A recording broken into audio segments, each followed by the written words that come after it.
નવસારીના આદિવાસી પટ્ટામાં ભાજપે વિજય સંકલ્પ સભા સાથે ચૂંટણીનો શંખનાદ ફૂંકી દીધો છે। વાંસદામાં કોંગ્રેસના ગઢને તોડવા માટે સુરખાઈ ખાતે ભાજપે ભવ્ય સભા યોજી હતી। ગુજરાત ભાજપ પ્રમુખ જગદીશ વિશ્વકર્માની વિશેષ ઉપસ્થિતિમાં નાણામંત્રી કનુ દેસાઈ, મહામંત્રી પ્રશાંત કોરાટ, આદિજાતિ મંત્રી નરેશ પટેલ અને વલસાડના સાંસદ ધવલ પટેલ પણ ખાસ હાજર રહ્યા હતા।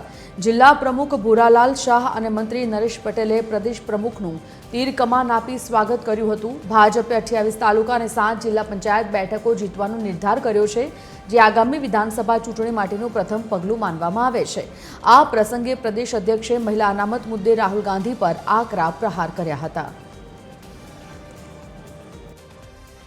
કોંગ્રેસના નેતા રાહુલ ગાંધી એ પોતે કુંવારા એટલે એમને ખબર ના હોય કે મહિલાઓ માતા બહેનોને સન્માન કઈ રીતે આપવું।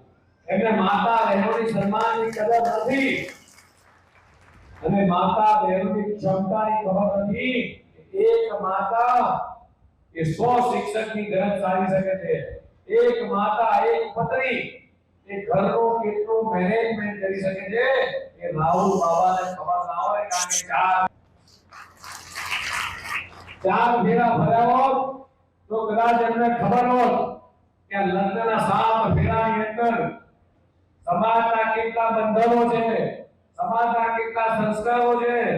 આ 7 ફેરા ફર્યા હોય એને ખબર હોય, પણ રાહુલ બાબા તો પોતે કુંવારા છે અને હજી 53-54 વર્ષ છે, હજી એ વારો આવે નથી।